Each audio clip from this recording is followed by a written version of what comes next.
andiamo a introdurre i progetti SISAR 2025. Introduco leggermente i progetti SISAR.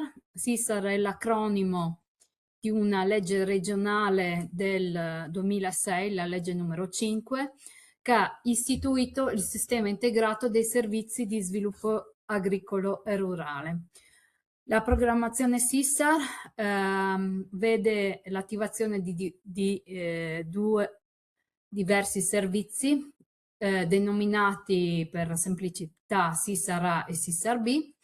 La SISAR-A sono le azioni di informazione finalizzate all'impiego di tecniche e mezzi di produzione rispettosi dell'ambiente, mentre il SISAR-B riguarda la consulenza e l'assistenza specialistica altamente qualificata per specifici settori produttivi. Ogni anno la direzione prepara una programmazione annuale e definisce quali sono i settori di intervento, si fa un bando e per ogni settore di intervento si propone diversi soggetti erogatori sottomettono dei progetti.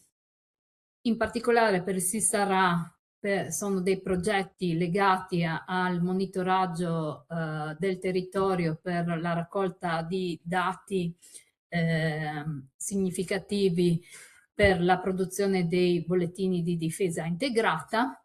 Inoltre c'è una parte del SISAR-A che si è occupata di attività di divulgazione e formazione e assistenza tecnica relativa al contenimento delle fitopatie collegate agli organismi di quarantena, di cui ci parlerà il collega nell'ultimo intervento.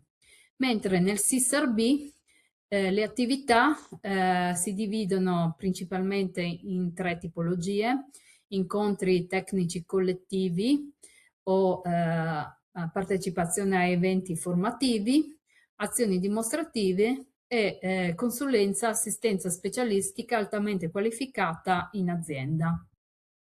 In particolare nell'ambito del SISAR-B abbiamo avuto 13 settori di attività.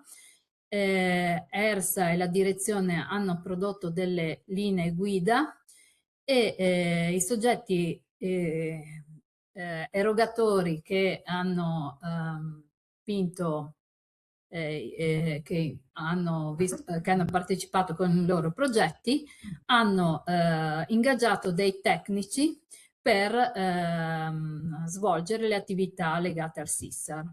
In particolare vi ricordo che sul portale di ERSA trovate i bollettini di difesa integrata e biologica.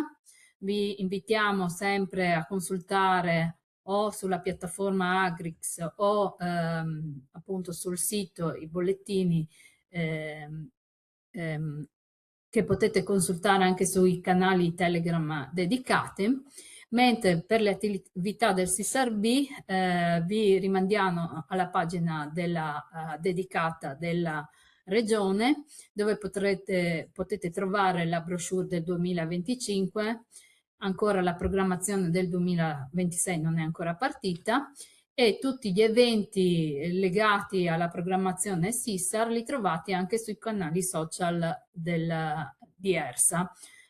Adesso passo la parola a due settori che sono il settore orticolo patata, dove il soggetto erogatore è stata la Copropa. Qui abbiamo i due tecnici che presentano non risultati sulla patata, ma sulla cipolla, una coltura da introdurre e integrare nella rotazione culturale della patata per incrementare la produttività aziendale.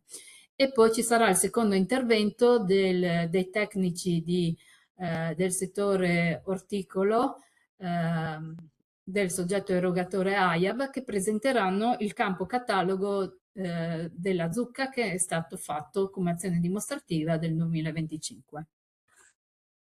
Adesso diamo la parola a Alberto Lombardo, tecnico SISAR per la Copropa.